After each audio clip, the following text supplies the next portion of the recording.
Hey, everybody. I hope that you've had a wonderful day so far. And we're taking a look at the viruses and the different charts that I gave you as evidences of the virus. And so these are a bunch of different things that live on Earth and viruses, and some random things like a computer. And I wanted to talk a little bit about what you probably saw while looking at viruses. Are viruses living things? Now, realistically, this is not a cut and dry answer, and there's a lot of people that have differing views.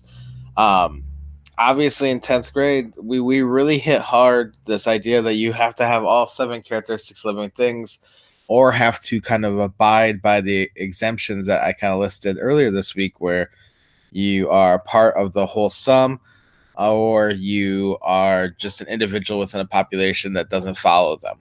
Viruses don't follow some of the seven characteristics living things, but without thinking of them as life, it becomes weird because viruses do want to do a lot of the same things that living things do. They want to have replication, they want to pass on their traits, they want to infect a host, they purposely evolve to do different things. Viruses evolve with the populations of the things that it infects. There's a lot going on here, and it's not just as simple as, oh, nope, they don't have this, they're not living. Okay. So that's why scientists, we constantly have to think about it and retool what we think as definitions and what's going on. It's not as simple as just saying, oh, no, it's forever this way. Because even since I've been a student, we've changed our mind once or twice, and how we talk about viruses keeps evolving because we learn more and more about them. Even though we have so much technology, you got to remember that it's really hard to see these guys. They're so small that a lot of the stuff we kind of know about them, we only know in small little snippets that we see in a lab, but we don't get to see viruses out in nature as much. So, unfortunately, this thing is the other way. So hopefully, you can find a way to flip it to your side on your guys's screens or when you're doing it.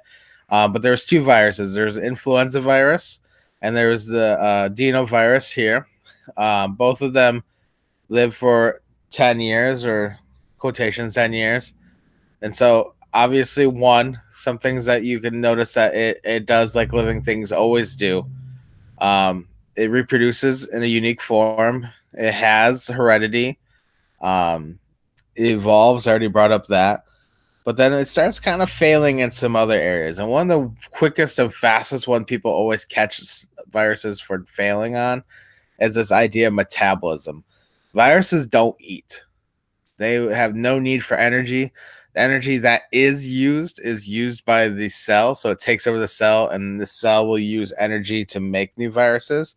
Now, some people have made arguments that, well, that's a metabolism. That's a trick to get around actually needing your own metabolism, is getting other people to do it for you. Kind of like turning in your homework. If you don't turn in your homework, it doesn't make you not a student. Or sometimes some of you guys have go rounds like, well, I'll have Steve do my homework for me. So there's things like that too. So it's not as just simple as, oh, he doesn't get energy.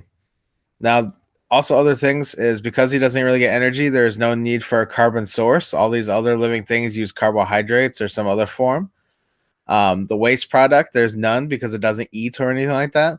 This is another slight against viruses here towards living things. It has response to external stimuli is no. It does not interact so much or respond to the environment around it. Now, it depends on what your classification of that seven characteristics of living things are. In our class, we said interactions. And so you can make an argument that viruses do interact with its environment. That's obviously infecting others and things like that. But a big part of interactions is responding to the external stimuli. Even reproduction. Some people use reproduction as a slight against viruses being alive because they can't do it by themselves. They require a host. And that two viruses can't reproduce, or one virus can't reproduce by itself. It requires somebody from a different species. That being said, there's a lot of animals in the world that require other species as some kind of factor in reproduction.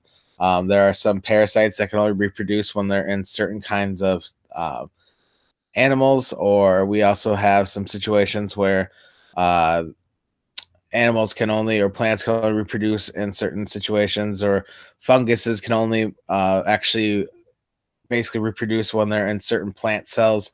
And so, for example, this is something that isn't as clear cut, I guess, is the idea here. So, all the way through, I hope when you guys are looking at all these things, you saw one different ways that living things, even that are considered living, do things, and some things that are all set, like all these have waste products.